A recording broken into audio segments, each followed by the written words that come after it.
Shofir akalar, hozirgi kunda juda ham ko'pchilik mashina olishda telefon qilib qanaqa mashina olaylik, qatiga e'tibor beraylik deb so'rashyapti. O'sha e'tibor berib ketadigan narsalarni mashina olgani borganlaringda aytib o'tib ketaman. E'tibor berasizlar o'sha joylarga.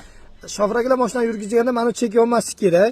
Bas chek yonsa motor sistemasida problema bo'ladi. Injektor, toplimli sistemada ko'pincha mashinani yurgizasizlar. Yurib turganda o'sha chek yongan bo'lsa, hozirgi chek ko'rsatdimi?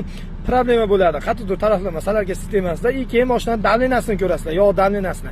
Qanaqa mashina olishlaringga qarab, o'zlaringga yoqqan ustaga telefon qilishlaringizni so'rang, yog' davleniyasini aytib beradi, necha bo'lishini. Yog' davleniyasini tekshirib olasizlar, chunki hamma mashinada har xil yuradi. Yog'ni emas, mana ikkita narsa, injektorni cheki, keyin yog' davleniyasini tekshirasizlar salonga chiqib. Keyin salondan pastga tushib, mana garlavinasini yechasizlar. Xo'p, garlavinadan tutun chiqayotgan bo'lsa, sentrifugazda gilzasida ish bo'lishi mumkin mashinada yoki ko'sasi ketgan bo'lishi mumkin. Ko'pincha sentrifuga bilan yog' yeyotgan mashinada mashinadan tutun chiqib qoladi. Ko'pgina tutun chiqadi, ozgina tutun chiqayotgani hech narsa qilmaydi. Ko'pgina tutun chiqsa, demak, katta problema bo'ladi. Keyin asosiysi aytman, boshlarni yurgizib, qizdirib 50 kilometr aylanib kelasizlar. Mayda qopqog'ini yechasizlar, bu qopqoq tushib qolib, qopqog'ini yechasizlar.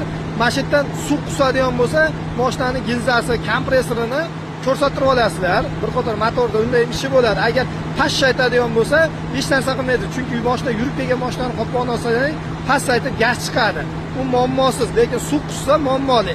Mana shu aytib o'tib ketdimmi, hozir cheki yonmayotgan bo'lsa, yog' davleniyasi yaxshi bo'lsa, maydan tutun chiqmayotgan bo'lsa, maydan suv qusmayotgan bo'lsa, mashinaning motori xudo xohlasa idealniy bo'laveradi. Idealniy bo'lgan bo'ladi.